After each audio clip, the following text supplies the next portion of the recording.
ठरलं तर मग या मालिकेच्या पुढील काही येणाऱ्या भागांचे अपडेट जाणून घेऊया आपल्या आजच्या या व्हिडिओमध्ये। चला तर मग मित्रांनो, अजिबात वेळ वाया न घालवता सुरुवात करूया आपल्या आजच्या या व्हिडिओला। तर आजच्या भागात आपण पाहणार आहोत की कशा पद्धतीने आता नागोबाचा पर्दाफाश करायला गेलेल्या अर्जुन समोर होणार सचिनचा पर्दाफाश। तर आता आपण पाहतोय की इथे सायलीने अर्जुनला कॉल करून सांगितल्यावर अर्जुन नागोबाचा पाठलाग करत असतो। आता नागराजचा पाठलाग करत असताना मध्येच रस्त्यात नागराज थांबतो, त्यामुळे अर्जुन सुद्धा तिथे थांबतो। आता अर्जुन तर नागराजच्या मागे जाऊ शकत नाही, त्यामुळे अर्जुन एका ठिकाणी लपायसाठी जातो। आता ते एक गार्डन असतं। अर्जुनला प्रश्न पडतो की नागराज काका या गार्डनमध्ये काय करतोय, पण अर्जुन तिथे लपतो। तो बघत असतो की नागराजचं नेमकं काय सुरू आहे। तर इतक्यात तिथे लपलेल्या अर्जुनला शेजारी सचिन एका मुलीबरोबर अश्लील चाळे करताना दिसतो। आता अर्जुन सचिनला तिथे बघतो आणि त्याला खूप मोठा आश्चर्याचा धक्काच बसतो। अर्जुनला खरं वाटतच नसतं की मी माझ्यासमोर खरोखर सचिनला बघतोय। अर्जुन पुन्हा एकदा खातर जमा करून घेण्यासाठी तिकडे बघतो, तर त्याला दिसतं की नाही, त्याचा कुठल्याही पद्धतीचा गैरसमज होत नाही आहे, तर तिथे सचिनच आहे। अर्जुनला प्रश्न पडतो, पण सचिन इथे या मुलीबरोबर करतोय तरी काय। अर्जुनला खरं तर सचिनचा खूपच जास्त राग आलेला असतो। एका बाजूला तो कामाचं नाटक सांगून अस्मिताला प्रत्येक वेळी वेळ देणं टाळत असतो आणि दुसऱ्या बाजूला तो हे सगळे काळे चाळे करत असतो। अर्जुनला असं वाटत असतं की सचिनच्या समोर जावं आणि सचिनला 2 मुस्काटात ठेवून देवाव्या, पण आता अर्जुन स्वतःवरती ताबा ठेवतो आणि तो सचिनच्या जवळ जात नाही। तो आता सचिनच्या फोनवरती फोन करू लागतो, पण सचिन आता फोन बंद करून बसलेला असतो, त्यामुळे अर्जुनच्या वरतून जे फोन येत असतात ते सुद्धा लागत नसतात। अर्जुन कसाबसा रागावरतो आणि घरी येतो। आता तो घरी येतो आणि त्याच रात्री आता सचिनसुद्धा घरी आलेला असतो। सचिन घरी येतो आणि हॉलमध्ये डायनिंग टेबलवर बसलेल्या अस्मिताला मिठी मारतो मागून। त्याबरोबर अस्मिता म्हणत असते, आलास तू, तुला माहिती आहे का किती मिस करत होते ते मी तुला। सचिन, हे बघ, काहीही झालं ना तरी तू माझ्याजवळ असावं असं मला सारखं वाटतं आणि तुला की माझ्यासाठी वेळच मिळत नाही। तू तुझ्या कामात इतका व्यस्त होतोस की तुला तुझी बायको वाट बघते हे सुद्धा कळत नाही, पण मला माहिती आहे तुझं माझ्यावर खूप प्रेम आहे, हो ना। त्यावर सचिनसुद्धा होकार देतो। आता हे सगळं बघून तर अर्जुनला आणखीनच राग येत चाललेला असतो। अर्जुन आता सचिनला विचारतो, सचिन, महत्त्वाच्या कामात होतास का? नाही, म्हणजे मी तुला खूप कॉल केले होते, पण तू एकही फोन उचलला नाहीस किंवा नंतर रिटर्न कॉलबॅक केला नाहीस, काहीच रिप्लाय दिला नाहीस, म्हणून विचारतोय। काय रे, महत्त्वाच्या कामात व्यस्त होतास का?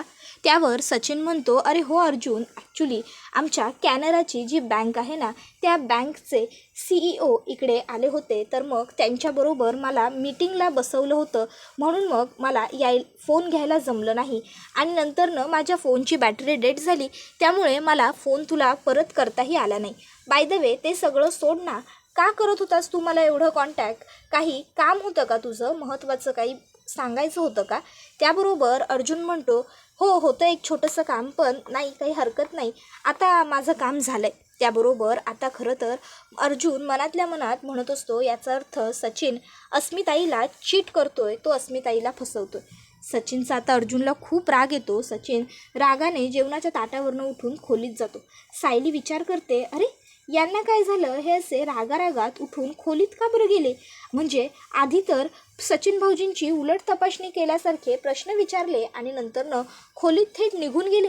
सायलीला अर्जुनचं हे वागणं जरा खटकतं, त्यामुळे सायली ही विमलला म्हणते, विमलताई, कोणाला काय लागेल ते जरा बघा, माझं जरा वरती काम आहे, मी आलेच पटकन। आणि सायली आता अर्जुनच्या मागोमाग खोलीत येते आणि अर्जुनला विचारते, अर्जुन सर, काय हो, काय झालं, तुम्ही असे खोलीत अचानक निघून का आलात? अर्जुन सायलीला काहीच सांगत नसतो। तो काही नाही, मी सहजच आलो असं एवढंच म्हणतो। त्यावर सायली म्हणते, अर्जुन सर, तुम्हाला काय वाटतं, मला तुमच्या मनातलं कळत नाही आहे का? तुम्ही आज कधी नव्हे ते सचिन भाऊजींना एवढे प्रश्न विचारले, जणू काही तुम्ही त्यांची उलट तपासणीच घेत होतात। काय झालं आहे, सचिन भाऊजींबद्दल काही आहे का? अर्जुन सर, हे बघा, माझ्याशी खोटं बोलून उगाचच्या उगाच तुम्ही माझा त्रास आणखीन वाढवून ठेवू नका, सांगा बरं मला पटकन काय झालं आहे। सांगा ना. त्याबरोबर मग आता सायलीने इतक्यांदा सांगा म्हटल्यावर अर्जुन सायलीला सगळं काही सांगून टाकतो, जे त्याने दुपारी पाहिलं होतं की सचिन कसा एका परस्त्रीबरोबर चाळी करत होता. मग आता हे सगळं ऐकल्यावर सायली ही अर्जुनला सांगूनच टाकते की अहो, अस्मिताताईसुद्धा मला म्हणत होत्या की त्या दिवशी त्यांनी एका रेस्टॉरंटमध्ये सचिन भाऊजींना बघितलं होतं म्हणून. मला वाटलं की त्यांचा भास असेल, आईनाही वाटलं की हा अस्मिताताईंचा भास असेल आणि म्हणून आम्ही हे सोडून दिलं. त्यावर अर्जुन म्हणत असतो, नाही, पण जर सचिन माझ्या अस्मिताईला चीट करत असेल ना, तर मी त्याला सोडणार नाही. त्यावर सायली म्हणते, अर्थात सोडायचं नाहीच आहे आपण त्यांना चांगली अद्दल तर आपण घडवायचीच. त्यावर मग सायलीला प्रश्न पडतो, पण हे सगळं आपण करायचं कसं? अर्जुन म्हणतो, सचिनचा मोबाईल जर आपल्याला मिळाला ना, तर सर्व गोष्टी सहज सोप्या होतील. त्याच्या मोबाईलमध्ये आपल्याला त्या मुलीबद्दल नक्की काही ना काहीतरी सापडेलच. मग सायली म्हणते, काळजी करू नका, तुम्ही ही जबाबदारी माझ्यावर सोडा. मी सचिन भाऊजींच्या मोबाईलमधनं असा एखादा नंबर मिळतोय का बघते, ज्यामुळे आपल्याला काहीतरी माहिती मिळू शकेल. त्यावर अर्जुन म्हणतो, पण बायको, तू करशील तरी काय आणि कसा मिळवशील तू तो नंबर? त्यावर सायली म्हणते, अहो, तुम्ही विसरताय का, अस्मिताताईंच्या डोहाळे जेवणाला आपण दोघंही नव्हतो. आपण गिरिजा आणि रुद्रप्रतापच्या लग्नाला गेलो होतो. मग आता मी अस्मिताताईंना तेच सांगेन की मला त्यांच्या डोहाळे जेवणाचे फोटो बघायचे आहेत आणि सचिन भाऊजींच्या मोबाईलमधले फोटो बघत असताना मी अलगदपणे त्यांच्या मोबाईलचा पासवर्डही बघून घेईन आणि मग मी त्यांच्या मोबाईलमध्ये काही संशयास्पद आढळत आहे का हेही बघेन. त्यावर अर्जुन म्हणतो, अगं, पण अस्मिताताई तुला सचिनच्या फोनवरती फोटो का दाखवेल सायली? ती तुला स्वतःचा फोन देईल ना फोटो बघायला. त्यावर सायली म्हणते, त्याची काळजी मी व्यवस्थित घेईन, तुम्ही काहीही काळजी करू नका, तुम्ही निश्चिंत राहा, सर्व काही माझ्यावरती सोपवा. त्यावर अर्जुन म्हणत असतो, पण सचिनला मी सोडणार नाही, त्याने माझ्या अस्मिताईला चीट करण्याचा प्रयत्न केला. त्याला वाटत असेल की तो जे काही करतोय ते कोणाला कळत नाही आहे किंवा माहीतही नाही आहे, पण तसं नाही आहे. त्यानंतर मग सायली ही आता अस्मिताकडे येते आणि अस्मिताला ती आता म्हणत असते, अस्मिताताई, अहो, तुमच्या डोहाळे जेवणाला मी नव्हते, मला फोटो बघायचे होते. त्यावर आता अस्मिता म्हणते, एक मिनटं हां, मी माझा मोबाईल तुला. त्यावर आता सायली म्हणते, अहो अस्मिताताई, असं काय करता, विसरलात होय? तुमचा मोबाईल इथे कुठे मिळणार आहे? तुमचा मोबाईल बेडरूममध्ये नाही का? त्याबरोबर मग अस्मिता म्हणते, अरे हो, मग सायली, मी तुला नंतर दाखवू का फोटो? त्यावर सायली म्हणते, अहो कशाला, सचिन भाऊजींचा मोबाईल आहे की इथे तुमच्या पुढ्यात, सचिन भाऊजींच्या मोबाईलवर दाखवा. आणि तसंही सचिन भाऊजी थोडीच म्हणणार आहेत की अस्मिता तू माझा मोबाईल का सुरू केलास? त्यावर अस्मिता म्हणते, अगं नाही गं, सचिन मला असं कधीच म्हणत नाही. सायली म्हणते, नाही ना बोलत? मग खोला की तुम्ही सचिन भाऊजींचा फोन आणि दाखवा मला फोटो. त्यावर अस्मिता म्हणते, बरं बाई. आणि मग आता ती सचिनचा मोबाईल उघडते आणि सचिनच्या मोबाईलवरती ती सायलीला फोटो बघायला देते. सायली म्हणते, बरं मी बघते फोटोज हां. आणि मग आता सायली ही फोटो बघायला मोबाईल हातात घेते. आता त्यावेळी ती लगेचच मुद्दामून फोनची स्क्रीन लॉक करते आणि अस्मिताला म्हणते, अहो अस्मिताताई, बघा ना, चुकून ह्या फोनची स्क्रीनच माझ्याकडून लॉक झाली. आता सायली खरं तर मुद्दामून असं करते, मुद्दामूनच ती फोनची स्क्रीन लॉक करते आणि मग ती अस्मिताला म्हणते, अस्मिताताई, जरा मला एवढी फोनची ही स्क्रीन तुम्ही उघडून द्याल का? त्यावर अस्मिता तिला मोबाईलचा पासवर्ड सांगते. सायली तो पासवर्ड उघडते आणि आता ती लगेचच पुन्हा फोटो बघायला सुरुवात करते. आता खरं तर इकडे सायलीने सचिनच्या मोबाईलचा पासवर्डसुद्धा याचा अर्थ माहिती करून घेतलेला असतो. आता ते झाल्याच्या नंतर अचानक इकडे आता सचिनच्या फोनवरती साक्षी फोन करायला सुरुवात करते. आता साक्षी एवढे धडाधड फोन करत असते तर सायली म्हणते, सचिन भाऊजी, अहो बघा ना, तुमच्या फोनवरती कोणाचे तरी सतत खूप फोन येत आहेत.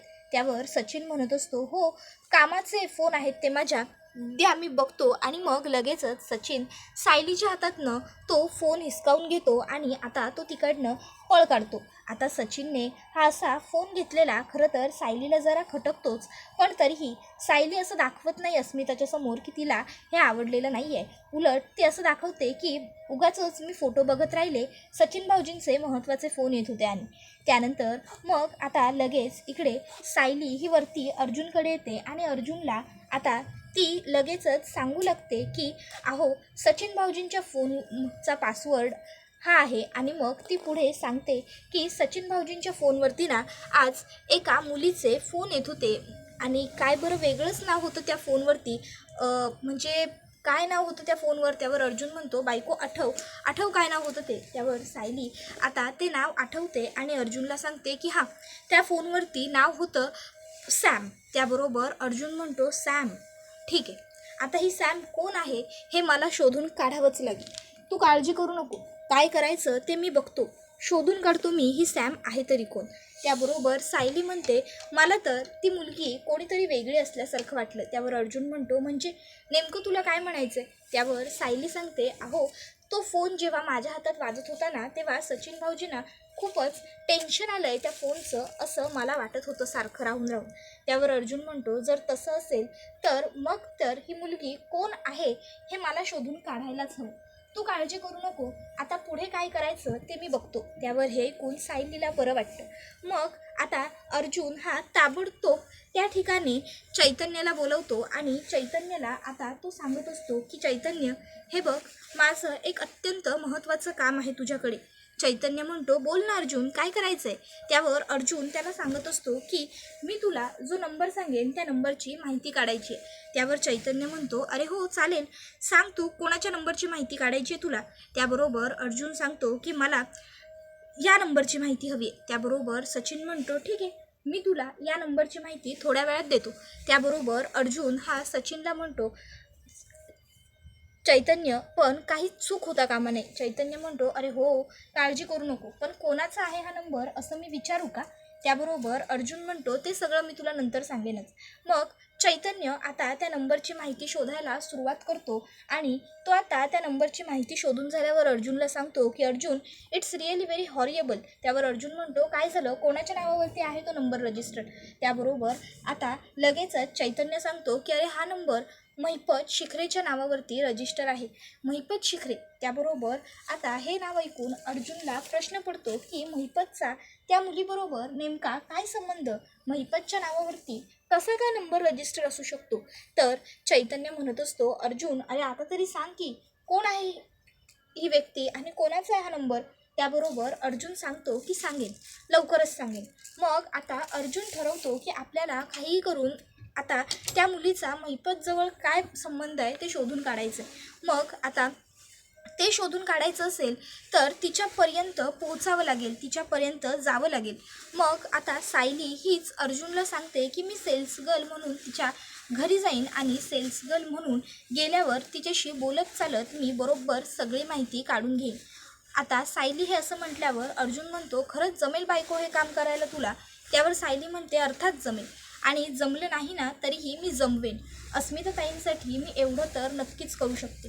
तुम्ही काहीही काळजी करू नका, मी बरोबर सगळं व्यवस्थित मॅनेज करते. अस्मिताताईंसाठी एवढं तर करायला हवंच की मी. आणि मग आता सायली ही अर्जुनला सांगते, बघते मी सगळं काय करायचं ते, तुम्ही निवांत राहा, निश्चिंत व्हा. त्यावर हे ऐकून अर्जुनला बरं वाटतं. मग त्यानंतर आता सायली ही परफ्यूम विकणारी व्यक्ती म्हणून आता ती त्या मुलीच्या घरी पोहोचते. आता तिकडे तिचा घराचा जो वॉचमन असतो तो सायलीला अडवतो आणि सायलीला म्हणतो, ओ मॅडम थांबा, अशा कशा, तुम्ही सरळ आतमध्ये चाललाय. त्यावर सायली म्हणते, तुम्हाला दिसत नाही आहे का मी सेल्स गर्ल आहे म्हणून? त्यावर तो वॉचमन म्हणतो, तुम्ही गर्ल आहात?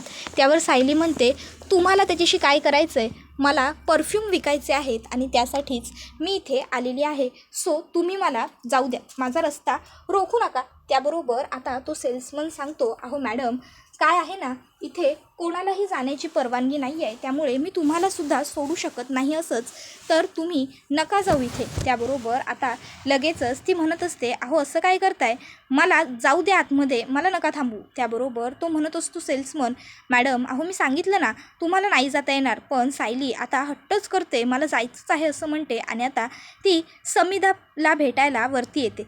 त्याबरोबर समिधा ही तिला म्हणत असते की तुम्ही इकडे कशा आलात आणि तुम्हाला माझ्या वॉचमननी कसं काय आतमध्ये सोडलं? त्याबरोबर ती सांगत असते की नाही, तुमचा वॉचमन म्हणतच होता की परवानगी नाही म्हणून असं कोणालाही आतमध्ये सोडण्याची, मला नाही येता येणार वगैरे, पण मग मीच त्याला रिक्वेस्ट केली, खूप रिक्वेस्ट केली की जाऊ देत म्हणून, मला तुमच्यासाठी छान छान परफ्यूम आणले ते तुम्हाला द्यायचे आहेत म्हणून.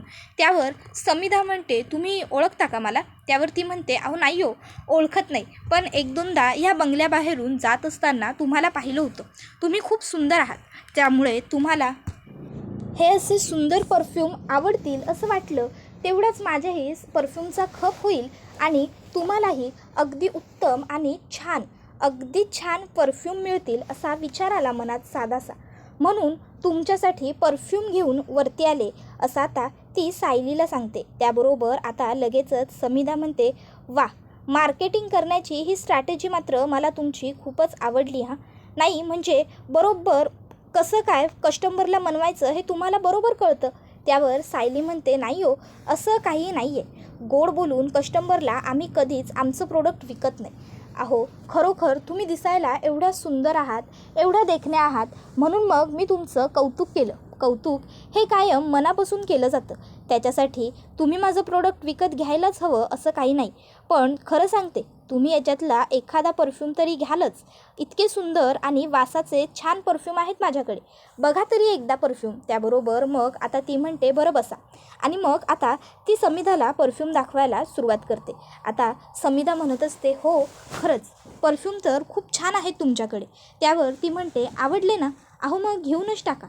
त्याबरोबर समिधा म्हणते, हो हो, घेणार तर मी आहेच. त्याबरोबर मग आता सायली म्हणते, बाय द वे मॅडम, म्हणजे तुम्हाला राग येणार नसेल तर एक प्रश्न विचारू का? त्यावर समिधा म्हणते, अहो विचारा की. त्याबरोबर मग आता ती म्हणत असते, नाही म्हणजे गेली कित्येक वर्ष मी ह्याच एरियामध्ये परफ्यूम विकते, पण म्हणजे मला कधी याआधी तुम्ही इकडे दिसला नाही. तो नवीन आलाय का तुम्ही इथे राहायला? आता सायलीने हा असा प्रश्न विचारल्याबरोबर समिधा जरा बाचकळते. त्याबरोबर आता ती म्हणते, काय झालं हो मॅडम, तुम्ही उत्तर देत नाही? त्याबरोबर समिधा म्हणते, हो ॲक्च्युली मी इकडे नवीन आली आहे राहायला. त्यावर ती म्हणते, म्हणजे मग आधी तुम्ही वाटतं फॉरेनला वगैरे राहायचात, कारण म्हणजे तुमच्याकडे बघून तसं वाटतं हो. त्याबरोबर आता ती म्हणते, फॉरेनला नव्हते राहत, मी इथेच राहायचे. आता तिच्या त्या बाचकळण्यावरून, तिच्या त्या गडबड करण्यावरून सायलीला बरोबर कळतं की ही समिधा साक्षीच आहे. त्यानंतर इकडे अर्जुन सायलीसाठी बाहेर बसून प्रार्थना करत असतो की सायलीला त्या साक्षीने कोणत्याही परिस्थितीत ओळखायला नको. त्या मुलीने जर सायलीला ओळखलं तर खूप गडबड होईल. त्याबरोबर आता सायली बाहेर येते. अर्जुनचा जीव भांड्यात पडतो. सायली म्हणते, मिशन सक्सेसफुल. त्यावर हे ऐकून तर अर्जुनला आणखीनच आनंद होतो. अर्जुन म्हणतो, मग कोण आहे ती मुलगी, काय कळालं तिच्याबद्दल?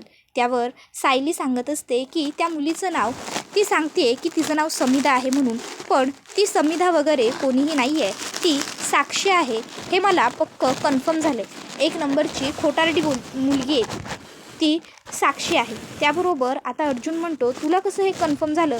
त्यावर सायली म्हणते, अहो केस बारीक केली आणि ते हातामध्ये काय घड्याळाऐवजी बांगड्या घातल्या आणि कपाळावरती मोठीच्या मोठी टिकली लावली, केसांचा बॉबकट केला, म्हणून कोणाची खरी ओळख कधीच लपू शकत नाही ना. त्याबरोबर अर्जुन म्हणतो, म्हणजे? त्यावर सायली म्हणते, अहो आज मी जेव्हा सेल्स गर्लचा गेटअप केला होता तेव्हा अर्जुन म्हणतो, सेल्स गर्ल? त्यावर तू सेल्स आंटी दिसत होतीस असं अर्जुन म्हणतो. त्यावर सायली म्हणते, झाली माझी सगळी थट्टा करून झाली. अहो मी काय सांगते आणि तुमचं काय चाललं आहे? त्यावर अर्जुन म्हणतो, बरं सॉरी बाबा बोल. त्यावर सायली म्हणते, मी जेव्हा सेल्स गर्लचा गेटअप केला होता तेव्हा तुम्हाला तरी मी फारसे ओळखू येत होते का? नाही का? नाही, पण तरीही तुम्हाला मी बरोबर ओळखता येईनच ना. थोडा वेळ लागेल, पण तरीही मी तुम्हाला कळेलच की मी आहे.